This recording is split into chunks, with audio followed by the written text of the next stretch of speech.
Assalamualaikum warahmatullahi wabarakatuh. Innal hamdalillah nahmaduhu wa nasta'inuhu wa nastaghfiruh wa na'udzu billahi min shururi anfusina wa min sayyiati a'malina. May yahdihillahu fala mudilla lahu wa may yudlil fala hadiya lahu. Ashhadu an la ilaha illallah wahdahu la syarika lahu wa ashhadu anna Muhammadan abduhu wa rasuluh. يا أيها الذين آمنوا اتقوا الله حق تقاته ولا تموتن إلا وأنتم مسلمون يا أيها الناس اتقوا ربكم الذي خلقكم من نفس واحدة وخلق منها زوجها وبث منهما رجالا كثيرا ونساء واتقوا الله الذي تساءلون به والأرحام إن الله كان عليكم رقيبا يا أيها الذين آمنوا اتقوا الله وقولوا قولا سديدا يصلح لكم أعمالكم ويغفر لكم ذنوبكم ومن يطع الله ورسوله فقد فاز فوزا عظيما أما بعد فإن أصدق الحديث كتاب الله وخير الهدي هدي محمد صلى الله عليه وسلم وشر الأمور محدثاتها وكل محدثة بدعة وكل بدعة ضلالة وكل ضلالة في النار. Ikhwatal iman, a'azzakumullah. Alhamdulillah, di kesempatan malam hari ini kita memuji Allah Subhanahu wa taala. Kita masih diberikan oleh Allah Subhanahu wa taala berbagai macam nikmat, nikmat iman, nikmat Islam, dan juga kemampuan untuk bisa menunaikan aktivitas kita ibadah, ketaatan kepada Allah Subhanahu wa taala. Salawat serta salam semoga terlimpahkan dan tercurahkan kepada Nabi kita Nabi Muhammad sallallahu alaihi wasallam, kepada keluarga, kepada kerabat, dan juga kepada seluruh sahabat radhiyallahu anhum ajmain. Ikhwatal iman, a'azzakumullah, malam hari ini melanjutkan qiraah kita pada kitab Al-Mulakhas fi Syarhi Kitab At-Tauhid. Penjelasan ringkas Kitab At-Tauhid. Dan sekarang kita masuk kepada bab ke-34. Yaitu berkata al-musannif rahimahullahu ta'ala, babu qaulillahi ta'ala, bab firman Allah subhanahu wa ta'ala, afa aminu makrallahi, apakah mereka merasa aman dari makarnya Allah. Fala ya'manu makrallahi illa al-qaumul khasirun, maka tidaklah merasa aman dari makarnya Allah melainkan kaum yang khasirun, yang merugi. Yang merugi ini ada dua macam, merugi dengan kerugian yang sangat besar yaitu kekal di neraka, atau merugi yang di bawahnya yaitu yang diadab walaupun tidak kekal. Jadi diadab di neraka itu sudah merupakan kerugian walaupun tidak kekal, apalagi sampai kemudian diadab kekal di neraka. Naudzubillah. Ya, ini surat Al-A'raf ayat ke-99. Wa qawlihi, dan firman Allah Subhanahu wa taala, wa may yaqnatu min rahmati rabbih illa dhallun, dan tidaklah berputus asa dari rahmatnya Rabbnya melainkan orang-orang yang tersesat. Surat Al-Hijr ayat ke-56. Secara umum bab ini menjelaskan bahwa seorang hamba hendaknya dia selalu berada di antara al-khauf war-raja, antara takut dan juga berharap. Tidak boleh dia terlampau berharap sehingga kemudian merasa aman dari makarnya Allah. Nanti makarnya Allah ini dijelaskan oleh Syekh Shalih Fauzan, maknanya adalah istidraj. Dia diberikan nikmat oleh Allah Subhanahu wa taala tapi dia terus berbuat kemaksiatan kepada Allah Subhanahu wa taala. Jadi tidak boleh kita terlampau besar harapannya sampai kemudian kita merasa aman dari makarnya Allah Subhanahu wa taala. Begitu juga sebaliknya, tidak boleh kita terlampau takut terhadap siksanya Allah sehingga kemudian sampai membuat kita berputus asa dari rahmatnya Allah Subhanahu wa taala. Maka antara al-khaufi war raja, selalu di antara takut dan berharap. Berkata Syekh Shalih Fauzan hafizahullahu taala, munasabatul babi li kitab at-tauhid. ketersesuaian bab dengan kitab At-Tauhid. Arada al-muallifu rahimahullahu bihadzal babi. Al-muallif, penulis matan kitab At-Tauhid, menginginkan dengan mendatangkan bab ini, menginginkan ayyubayyina, menjelaskan annal amna min makrillahi, bahwa merasa aman dari makarnya Allah. Wal qunuta min rahmatillahi, dan berputus asa dari rahmatnya Allah, min a'zami dzunubi, termasuk dosa yang paling besar.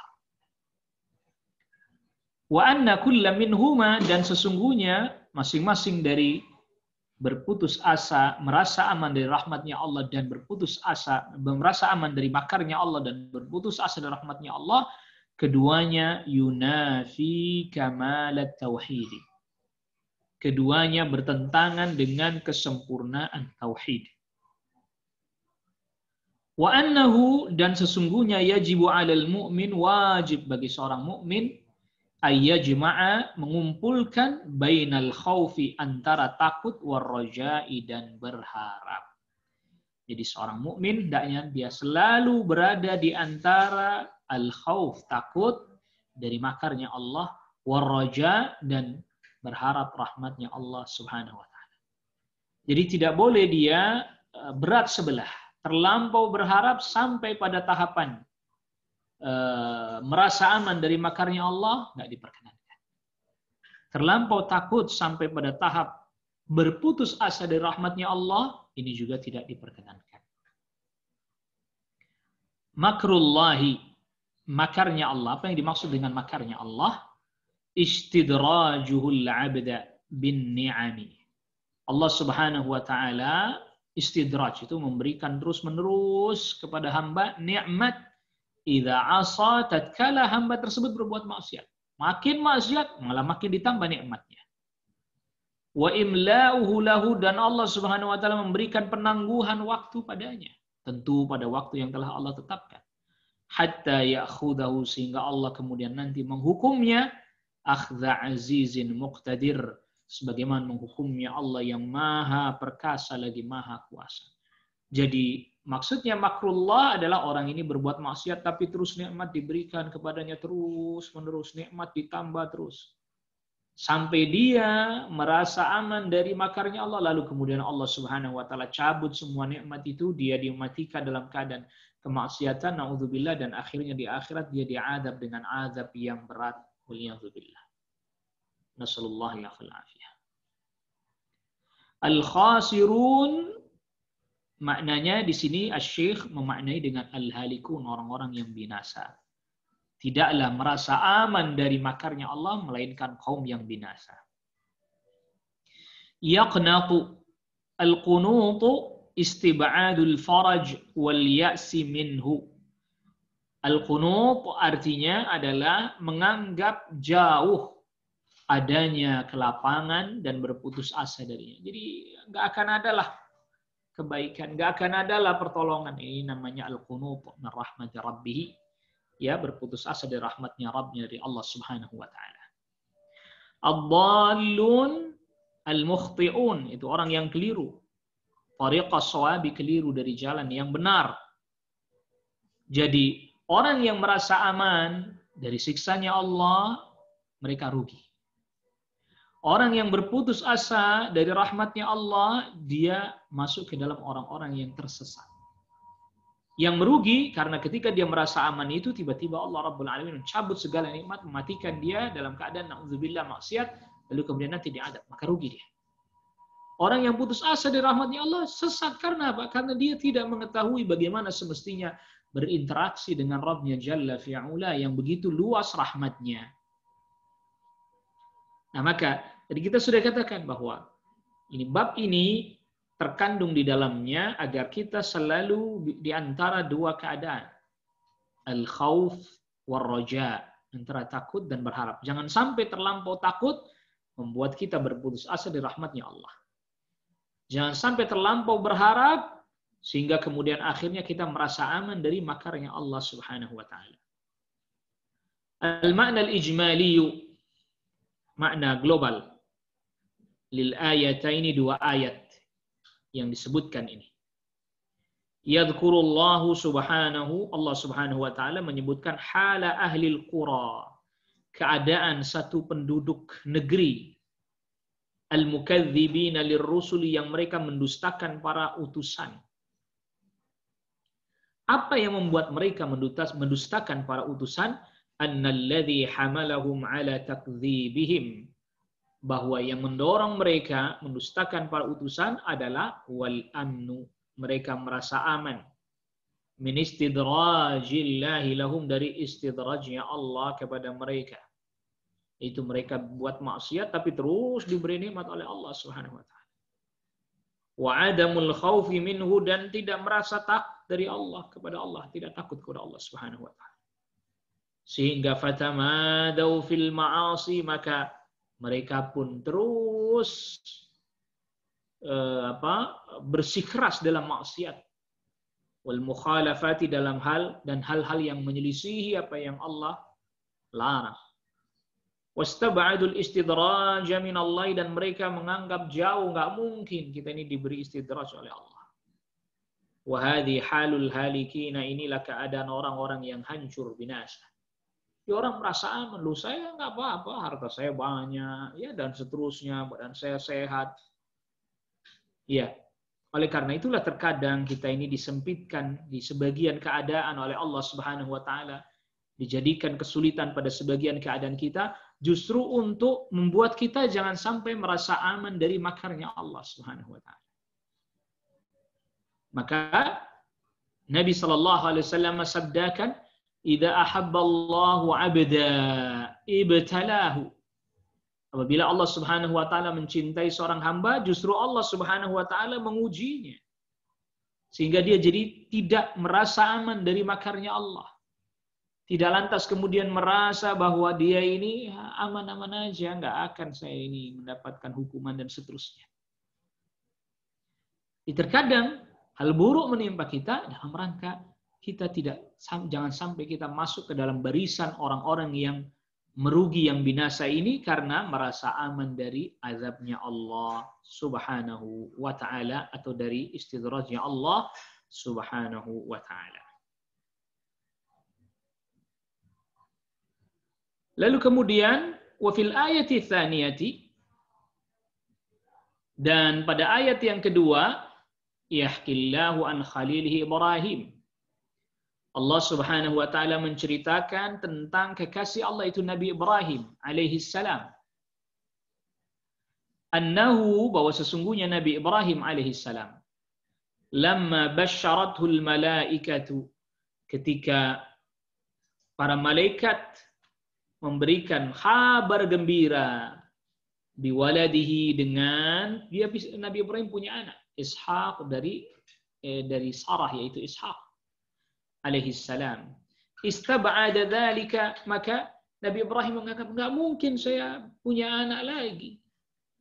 Ala kibari sinnihi, padahal usianya sudah sangat lanjut. Faqalat lahul malaikatu, maka para malaikat berkata kepada Nabi Ibrahim atas perintah Allah, fala takum minal qanitin, maka janganlah engkau termasuk orang-orang yang berputus asa dari rahmatnya Allah, ayil ayisina, yaitu yang berputus asa.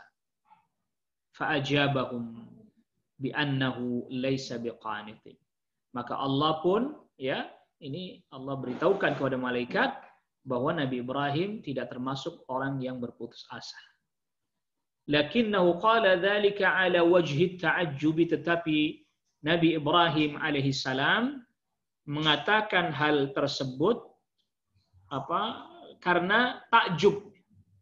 Karena takjub. Jadi masa sih saya punya anak itu. Itu bukan karena berputus asa dari rahmatnya Allah, tapi Nabi Ibrahim alaihissalam takjub. Ya, karena apa? Karena di usia yang sudah lanjut, Allah Subhanahu wa taala tetap berikan anak kepada Nabi Ibrahim alaihi salam. Nah, ini pelajaran yang berharga, ya, pelajaran yang sangat penting, di mana Allah Subhanahu wa taala melarang hambanya untuk berputus asa dari rahmatnya Allah Subhanahu wa taala. Jadi terus dia berharap rahmatnya Allah, jangan berputus asa dari rahmatnya Allah Subhanahu wa taala. Ya. Jadi Allah Subhanahu wa taala katakan bahwa Ibrahim tidak termasuk orang yang berputus asa dari rahmatnya Allah. Ma yustafadu minal ayataini. Faedah yang bisa diambil dari dua ayat yang disebutkan. Fil ayatil ula, pada ayat yang pertama, at-tahdziru, ada peringatan keras, minal amni, dari merasa aman, min makrillahi, dari makarnya Allah. Dan perlu kita ketahui bahwa makar ini ya sifat Allah, tetapi tidak lantas kemudian dari sifat ini muncul nama, yaitu Allah yang maha membuat makar, tidak benar. Ya. Wa annahu min a'zami dzunubi, dan merasa aman dari makarnya Allah termasuk dosa yang besar. Fil ayati tsaniyati, pada ayat yang kedua, at-tahdziru minal qunuti min rahmatillah. Jadi peringatan keras, larangan keras dari berputus asa akan rahmatnya Allah. Wa annahu min a'zami dzunubi, dan ini juga termasuk dosa yang besar. Jadi kita tidak boleh merasa aman, saking berharapnya, saking kuat harapannya, akhirnya merasa aman. Ya nggak apa-apa, nanti juga Allah akan ampuni. Merasa aman dari makar Allah tidak boleh. Saking takut sehingga kemudian berputus asa dari rahmatnya Allah juga tidak boleh. Ya, ada firqah yang menyimpang. Ia terlampau kuat sisi berharapnya terlampau kuat sehingga kemudian dia mengatakan bahwa ya nggak apa-apa, orang berbuat maksiat imannya tidak berkurang, tidak akan berkurang. Ini perkataan al-Murji'ah. Atau kemudian terlampau kuat sekali berputus asa atau takutnya saking kuat sampai akhirnya ini seperti al-Khawarij, bahwa dosa besar, pelaku dosa besar tidak akan diampuni dan kekal di neraka. Ini juga berputus asa di rahmatnya Allah. Ya, ahli sunnah di antara itu, antara al-khawf, antara al-raja. Dia tetap mengatakan orang yang berbuat kemaksiatan ya mengurangi keimanan. Tapi orang yang berbuat dosa besar lantas imannya hilang sama sekali. Fil ayataini, pada dua ayat ini terdapat faedah annahu yajibu, bahwa sesungguhnya wajib alal mu'mini, bagi seorang mukmin, ayyajma'a bainal khaufi war raja'i, agar berusaha selalu mengumpulkan antara takut dan berharap. Fala yughallibu janibar raja'i, maka jangan sampai kemudian dia terlampau memperkuat sisi berharap sehingga faya'manu makrallahi, sehingga dia merasa aman dari makarnya Allah. Wala yughallibu, dan jangan juga dia terlampau memperkuat atau mengunggulkan janibal khaufi, sisi takut, fayai asamir rahmatillahi, lantas akhirnya dia pun berputus asa min rahmatillahi, dari rahmatnya Allah Subhanahu wa taala. Jadi antara itu tetap kita khawatir akan makarnya Allah, istidrajnya Allah, adabnya Allah, tapi juga tidak lantas kemudian kita berputus asa dari rahmatnya Allah Subhanahu wa taala. Yang keempat, faedah yang keempat, annal khaufa, sesungguhnya takut, warraja'a, dan berharap, min anwa'il ibadati, termasuk macam-macam ibadah, allati yajibu ikhlasuha lillahi wahdahu la syarikalah, yang wajib dimurnikan hanya untuk Allah semata dan tidak ada sekutu baginya.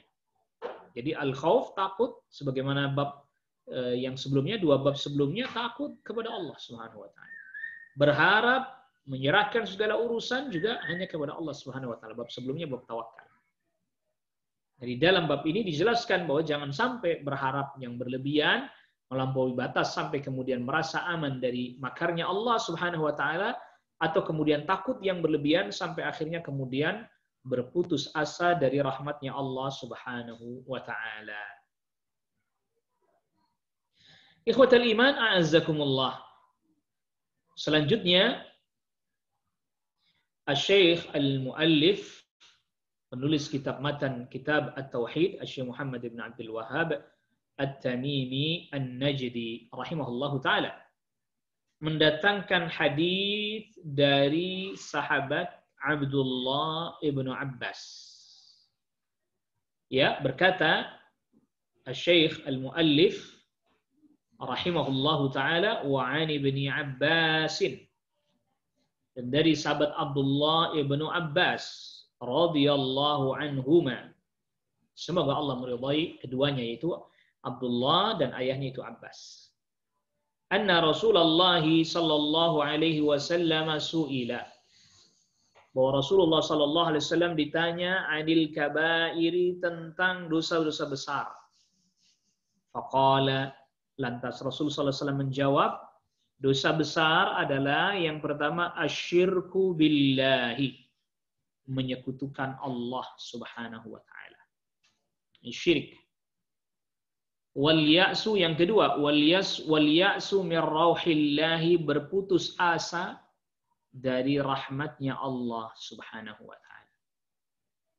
Yang ketiga, wal amnu mim makrillahi, dan merasa aman dari makarnya Allah Subhanahu wa taala. Ya.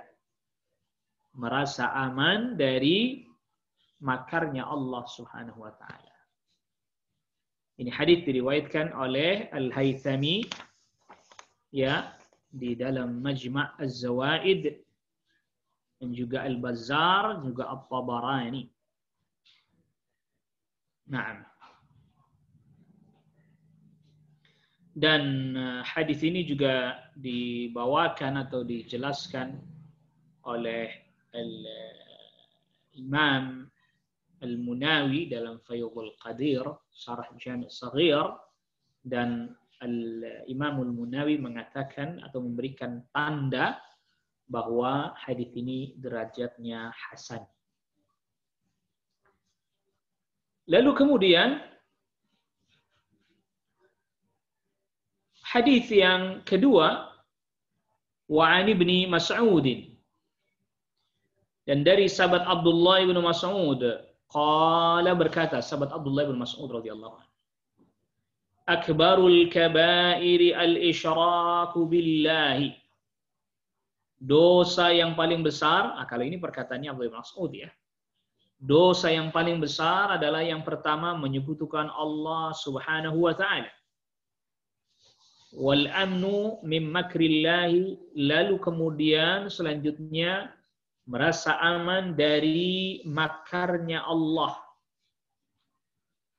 Wal qunutu min rahmatillahi, dan berputus asa dari rahmatnya Allah. Nah, kalau al qunut min rahmatillah ini adalah berputus asa dari bisa meraih berbagai macam kebaikan, dari bisa meraih apa yang kita inginkan.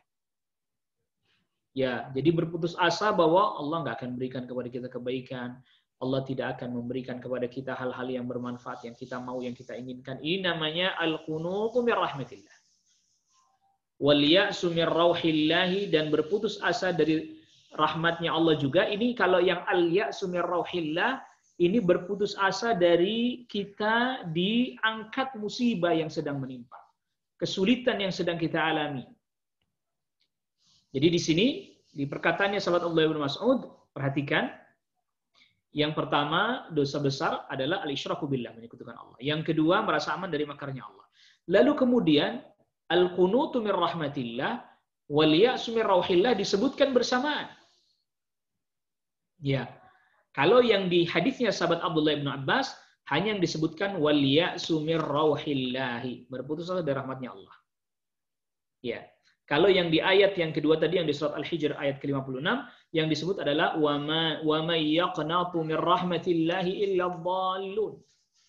Dan tidaklah berputus asa dari rahmatnya Allah kecuali orang tersesat. Apa bedanya al-ya'su min rauhillahi wal qunutu min rahmatillah? Wallahu a'lam, ini termasuk ungkapan yang kalau disebutkan sendiri-sendiri masing-masing, maka maknanya sama. Yang di dalam ayat tadi, ayat yang kedua tadi, wa may yaqnatu min rahmatillah, dan tidaklah berputus asa dari rahmatnya Allah. Ya, yang dia disebutkan sendirian, tidak menyebutkan al-ya'su min rauhillah, tidak.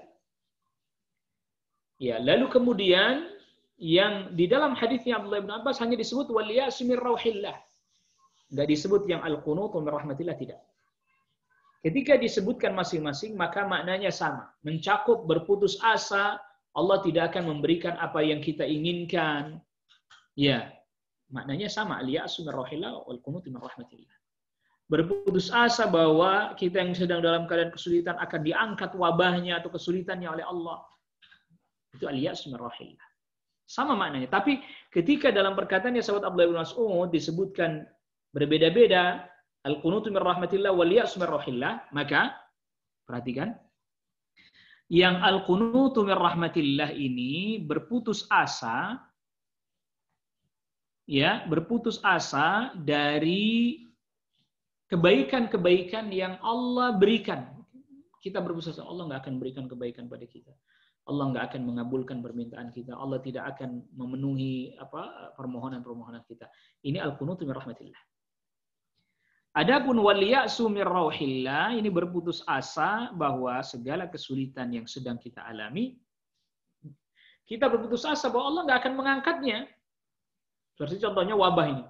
Allah tidak akan mengangkat wabah ini. Itu al-ya'su min rauhillah. Allah tidak akan mengabulkan permintaan-permintaan saya. Itu namanya al-qunutu min rahmatillah. Ini penjelasan dijelaskan oleh Syekh Muhammad bin Shalih Al-Utsaimin rahimahullah taala di dalam kitab beliau ya Al-Qaulul Mufid, syarah kitab Tauhid. Jadi dibedakan. Kalau yang qunut min rahmatillah, berputus asa dari kebaikan-kebaikan yang Allah berikan. Allah nggak akan berikan. Putus asa. Al-ya'su min rahmatillah, berputus asa bahwa kesulitan, musibah, dosa kesulitan nggak diangkat, musibah nggak diangkat, dosa nggak akan diampuni oleh Allah. Itu wal-ya'su min rahmatillah. Rawahu Abdul Razzaq, ini athar diriwayatkan oleh Imam Abdul Razzaq As-San'ani di dalam musannafnya. Naam. Ya, al-kabairu jam'u kabiratin, ini adalah jamak dari kabirah. Wa hiya kabirah, dosa besar, kita terjemahkan dosa besar. Wa hiya kullu dzambin, yang dimaksud dengan kabirah, dosa besar, adalah setiap dosa tawa'adallahu sahibahu, yang Allah Subhanahu wa taala mengancam pelakunya binarin, dengan neraka, au la'natin, atau diancam dengan laknat, au ghadabin, atau diancam dengan kemurkaan, au adzabin, atau azab, au nafyil imani, atau dengan menafikan keimanan, la yu'minu, au rattaballahu alaihi haddan fid dunya, atau Allah tetapkan baginya hukuman di dunia. Jadi ini ada beberapa hal yang dijelaskan oleh Syekh Shalih Fauzan hafizahullah taala. Yang namanya dosa besar adalah setiap dosa yang Allah ancam pelakunya dengan neraka. Allah ancam pelakunya terkena laknat. Allah ancam pelakunya dengan kemurkaan Allah, azab Allah, atau diancam pelakunya bahwa dia tidak beriman, la yu'minu ahadukum misalnya. Itu kan ancaman. Atau la imana, tidak punya iman dia. Au rattaballahu alaihi haddan fid dunya, atau Allah tetapkan baginya hukuman di dunia seperti rajam bagi zina muhsan misalnya. Seperti qisas bagi orang yang membunuh. Itu semua masuk ke dalam dosa besar. Asyirku billahi, yang pertama adalah menyekutukan Allah. Dosa besar yang pertama, yang paling tinggi, paling besar adalah menyekutukan Allah. Baik dalam rububiyahnya Allah, fi rububiyatihi, wa ubudiyati, atau dalam ibadah. Menyekutukan Allah dalam hal ibadah. Wal ya'su min rauhillahi, dan berputus asa dari rahmatnya Allah. Tadi kita sudah jelaskan ya perbedaan antara al-qunut min rahmatillah wal ya'su min rauhillah. Namun di sini disebutkan karena hadisnya sahabat Abdullah bin Abbas menyebutkannya hanya satu, maka maknanya dikumpulkan jadi satu oleh Syekh Shalih Fauzan di sini. Ai qat'ur raja'i wal amali minallahi.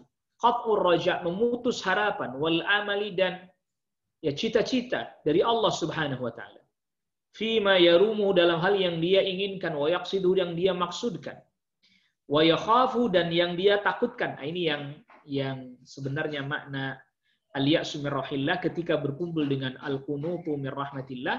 Kalau yang al-ya'su min rahmatillah ini yakhaf, dia berputus asa dari hal yang dia takutkan atau yang dia kesulitan yang sedang dia alami nggak akan diangkat oleh Allah Subhanahu wa taala.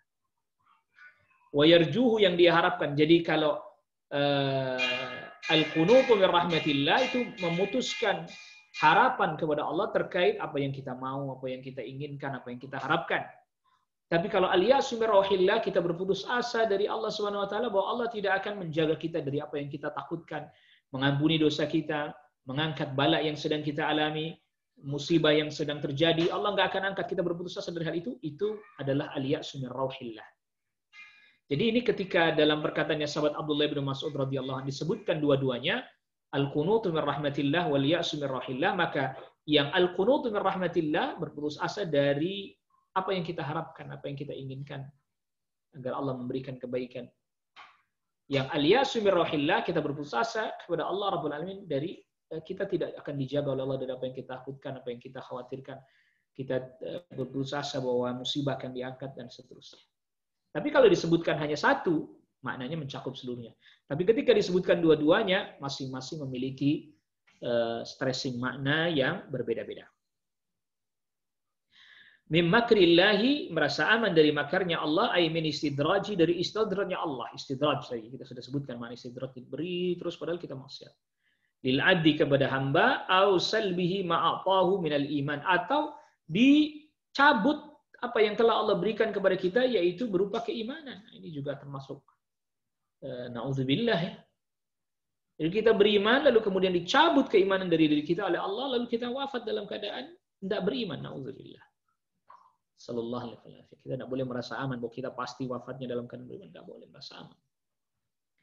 Nah, itu tadi kita sudah jelaskan di awal bahwa ini perintah agar kita selalu tidak boleh merasa aman dari makarnya Allah, kita juga tidak boleh berputus asa dari rahmatnya Allah. Bainal khaufi war raja. Al-ma'na al-ijmali lil hadits. Makna global hadits ذكر رسول الله صلى الله عليه وسلم في هذا الحديث. Rasulullah sallallahu alaihi wasallam menyebutkan di dalam hadis ini anna kabairadz dzunubi, bahwa di antara dosa-dosa besar adalah, ini bukan membatasi ya, tetapi menyebutkan beberapa contoh. Ayyuj'ala lillahi subhanahu syarikun fi rububiyyati wa ubudiyyatihi. Yaitu dijadikan bagi Allah sekutu dalam rububiyahnya atau ubudiyahnya. Wa bada'a bihi, dan Nabi sallallahu alaihi wasallam memulai dengan menyebut kesyirikan dari dosa besar, kali'annahu a'dhamu dzunubi. Karena memang kesyirikan adalah dosa yang paling besar. Dan hadis-hadis yang menyebutkan tentang dosa-dosa besar pasti dimulai dengan kesyirikan. Yang ini menunjukkan bahwa dosa yang paling besar adalah kesyirikan. Wa qat'ur raja'i wal amali minallahi, dan memutus harapan, ya, putus asa minallahi dari Allah Subhanahu wa taala. Li'anna dzalika, karena hal tersebut isa'atu dhannin billah. Karena hal tersebut adalah bentuk berburuk sangka kepada Allah Subhanahu wa taala. Berputus asa dari rahmatnya Allah itu berarti berburuk sangka kepada Allah. Wa jahlin bi sa'ati rahmati, dan kebodohan terhadap luasnya rahmatnya Allah. Luas, rahmat Allah luas. Jadi Anda jangan berputus asa dari rahmatnya Allah. Wal amnu, yang ketiga, wal amnu min istidrajihi lil 'abdi bin ni'ami, dan merasa aman dari istidrajnya Allah kepada seorang hamba dengan nikmat-nikmat yang diberikan. Hatta ya'khudahu ala ghirratin, sehingga kemudian Allah mencabut nikmat itu sedangkan dia dalam keadaan tidak sadar ya. Ala ghirrah itu tiba-tiba nggak sadar. Nikmatnya dicabut. Dia buat maksiat, nggak kunjung bertobat, nikmatnya dicabut, dia masih dalam keadaan berbuat maksiat. Lalu kemudian di akhirat dia mendapatkan siksa, naudzubillah.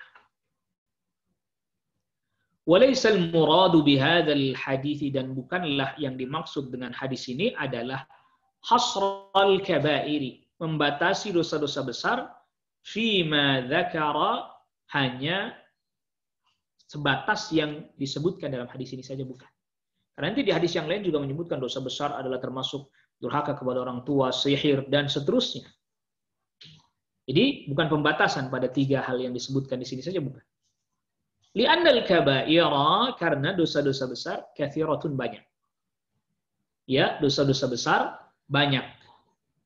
Lakinnal murada, tetapi yang dimaksud dengan menyebutkan tiga hal ini adalah bayanu akbariha, menjelaskan dosa yang paling besar. Kama yufiduhu atharu bin Mas'udin, sebagaimana yang maksudkan oleh asarnya sahabat Abdul Mas'ud, sebagaimana yang diberikan faedah oleh asarnya sahabat Abdul Mas'ud, alladzi saqahu al-muallif ba'dahu, yang dimana al-muallif mendatangkan asarnya Ibnu Mas'ud setelah hadisnya Abdullah bin Abbas.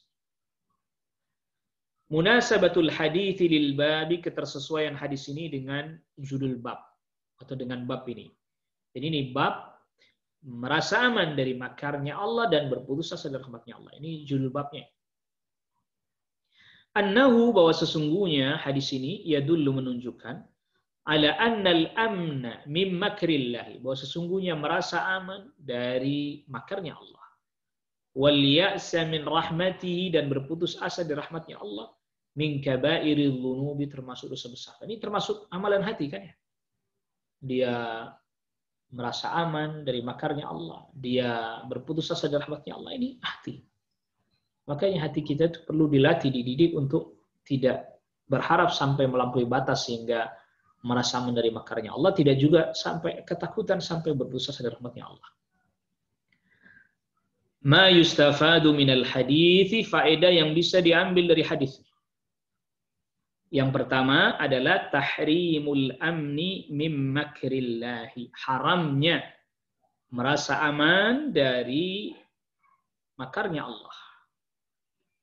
Wal ya'si min rahmatihi, dan haramnya berputus asa dari rahmatnya Allah. Wa annahuma, dan sesungguhnya keduanya adalah min akbaril kabair, termasuk dosa yang paling besar. Kama alaihil murji'atu wal khawariju, sebagaimana al-murji'ah dan khawarij. Kita sudah katakan tadi di awal. Ya, merasa aman. Jadi al-murji'ah ini memiliki keyakinan bahwa orang mau buat maksiat kayak apapun, imannya tidak akan berkurang. Sehingga kemudian nanti orang ketika mempunyai keyakinan seperti ini, bahwa dia memaksiat kayak apapun imannya nggak berkurang, maka dia akhirnya merasa aman dari makarnya Allah. Nggak apa-apa, nanti juga Allah ampuni. Gitu. Nah, al-khawarij ini ketakutan yang luar biasa, sampai kemudian dosa besar dia anggap tidak akan diampuni, pelakunya kafir, kekal di neraka. Ini namanya berputus asa dari rahmatnya Allah. Jadi yang merasa aman dari makarnya Allah ini adalah akidahnya al-murji'ah. Lalu kemudian yang dia berputus asa dari rahmatnya Allah, ini adalah merupakan akidahnya atau keyakinannya al-khawarij. Ya. Yang kedua, faedah yang kedua, anna syirka, bahwa sesungguhnya kesyirikan adalah a'zamudz dzunubi wa akbarul kabairi, dosa yang paling besar, kesyirikan. Jadi hadis-hadis yang menyebutkan tentang dosa besar, pasti yang pertama kali disebut adalah kesyirikan. Yang ini menjadi bukti bahwa dosa yang paling besar dari segala dosa-dosa besar adalah apa? Asyirku billah. Yang ketiga, annal wajiba 'alal 'abdi, bahwa kewajibannya hamba adalah ayyakuna bainal khaufi war raja'i, dia selalu antara takut dan berharap. Fa idza khafa, apabila dia takut, la yai'asu, tidak sampai kepada berputus asa dari rahmatnya Allah. Wa idza raja, dan apabila dia berharap, la ya'manu, dia tidak lantas kemudian sampai merasa aman dari makarnya Allah Subhanahu wa taala. Jadi ini termasuk kesempurnaan at-tauhid. Bahkan termasuk dasar ibadah kepada Allah Subhanahu wa taala. Sebagaimana dijelaskan oleh para ulama, kita beribadah kepada Allah dengan cinta yang ibaratnya itu adalah kepalanya, dengan al-khauf war raja, dengan takut dan berharap, ibarat kedua sayapnya.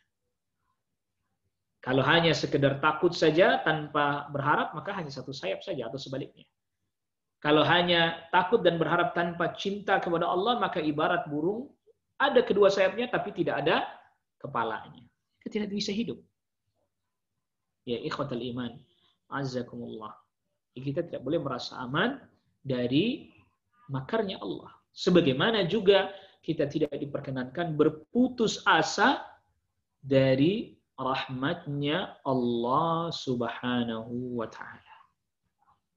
Karena berputus asa dari rahmatnya Allah termasuk bersangka kepada Allah. Allah nggak akan selamatkan saya, Allah Subhanahu wa Ta'ala nggak akan kabulkan permintaan saya, Allah Subhanahu wa Ta'ala nggak akan menghilangkan pandemi ini, nggak boleh.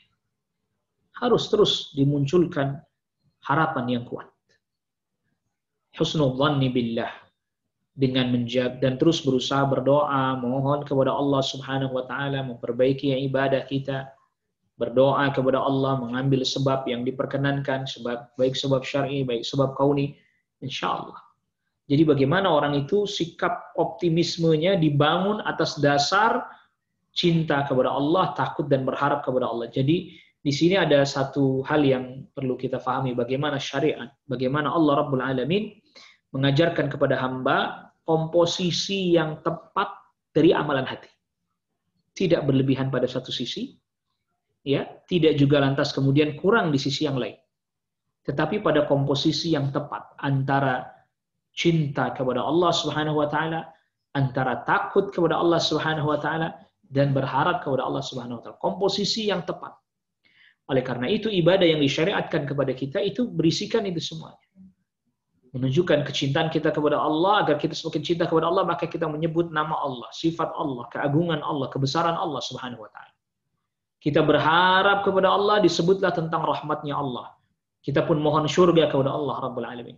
Kita juga takut kepada Allah Subhanahu wa Ta'ala, maka kita mohon hidayah agar terus dibimbing oleh Allah Subhanahu wa Ta'ala. Dan juga kita memohon perlindungan dari siksa api neraka. Yang itu semuanya, ikhwatal iman, a'azzakumullah, secara komposisi dari makna-makna yang kita sebutkan sebagian tadi, komposisi makna itu telah Allah letakkan, telah Allah simpan maknanya di dalam suratul Fatihah. Allahu Akbar. Lengkap semua itu, makna-makna itu disimpan di dalam suratul Fatihah. Maka suratul Fatihah ini juga bagi orang yang mentadabburinya, yang berusaha untuk memahaminya, di dalamnya terkandung makna-makna komposisi batin. Ibarat ramuan itu racikannya tepat. Takutnya ada, berharapnya ada, cintanya ada, berserah dirinya kepada Allah ada. Coba baik, perlahan-lahan kita mengulang sedikit, walaupun sebagiannya telah kita sebutkan dalam pembahasan kita, dalam pembahasan risalah ba'd fawaid min suratul Fatihah, kita sebutkan sedikit komposisi yang sangat tepat dalam suratul Fatihah. Alhamdulillahi Rabbil Alamin. Kecintaan kepada Allah. Kita memuji Allah dengan penuh kecintaan dan pengagungan kepada Allah Subhanahu wa Ta'ala, Rabb seluruh alam. Ar-Rahmanir Rahim, maha luas rahmatnya, selalu melimpahkan rahmat kepada hambanya agar kita berharap kepada Allah Subhanahu wa Ta'ala. Malik Yaumiddin, yang menguasai hari pembalasan, yang merajai hari pembalasan, takut kepada Allah Subhanahu wa Ta'ala. Kita takut kepada Allah. Iyyaka na'budu wa iyyaka nasta'in. Kita beriqrar bahwa hanya kita beribadah hanya kepada Allah, kita mohon pertolongan hanya kepada Allah.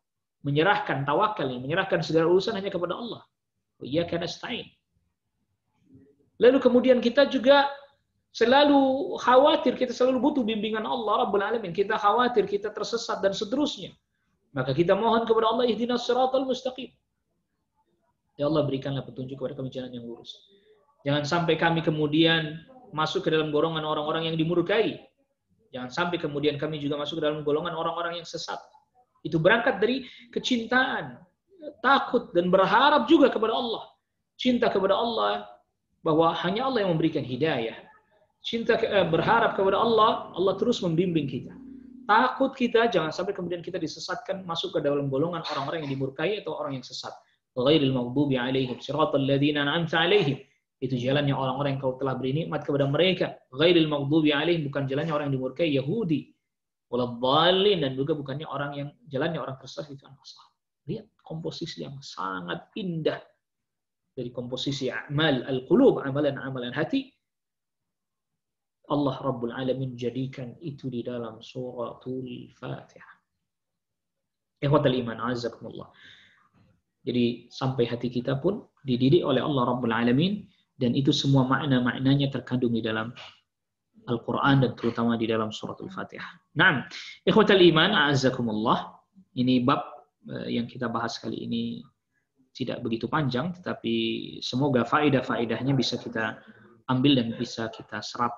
Nah, ini ada pertanyaan. Assalamualaikum warahmatullahi wabarakatuh. Waalaikumsalam warahmatullahi wabarakatuh. Ustaz, pertanyaan di luar tema, di mana PSBB seperti ini, di mana pemerintah menganjurkan ibadah di rumah, tapi tidak ada penutupan masjid. Bagaimana tentang hukum salat berjamaah di masjid? Bila kita merasa khawatir ke masjid karena khawatir kerumunan yang padat, misalkan salat maghrib, apakah boleh salat maghrib di rumah? Sedangkan untuk salat yang lain yang tidak terlalu padat, kita salat di masjid, jazakallah khair. Boleh. Jawabannya boleh, ya akhi. Ya, kalau pertanyaan seperti yang tadi ditanyakan, jawabannya boleh. Ya, karena memang ini kondisi masih belum begitu stabil. Ya, dan kita sudah, sebagian kita juga mungkin sudah membaca juga fatwa dari para ulama dan seterusnya. Tentu kalau soal ada perbedaan pandangan itu biasa, tetapi itu boleh. Ya, jawabannya boleh. Kita juga jangan lantas kemudian membuat orang menjadi terlampau berharap sehingga artinya terlampau berharap sehingga kemudian merasa bebas seakan-akan wabah itu tidak ada, ya. Pandemi itu nggak ada sehingga kemudian kita jadi sembrono. Kita juga tidak boleh juga terlampau takut sekali sampai kemudian akhirnya kita pun malah jadi paranoid, tidak boleh. Ya antara itu, antara khauf dan raja. Ya antara al-khauf dan ar-raja. Kita juga jangan lantas kemudian membuat orang jadi terlampau ketakutan. Ya. Sehingga kemudian akhirnya tidak ada lagi sama sekali orang salat di masjid tetap mengikuti aturan, protokol dan seterusnya. Apabila khawatir kemudian padat dan seterusnya, silahkan untuk salat di rumah. Kalau misalnya sudah mengkhawatirkan seperti itu, ya tidak kita buat orang jadi terlampau takut, tapi juga tidak lampau kita buat orang terlampau bermudah-mudah. Nggak ada itu katanya. Karena ternyata faktanya ada beberapa orang yang wafat disebabkan karena penyakit tersebut. Wallahu ta'ala a'la wa a'lam. Ini yang bisa kita bahas pada pertemuan kita di kesempatan malam hari ini. Wa sallallahu ala nabiyina Muhammadin wa alihi wa sahbihi wa sallama tasliman katsira. Subhanakallahumma bihamdika asyhadu an la ilaha illa anta astaghfiruka wa atubu ilaik. Assalamualaikum warahmatullahi wabarakatuh.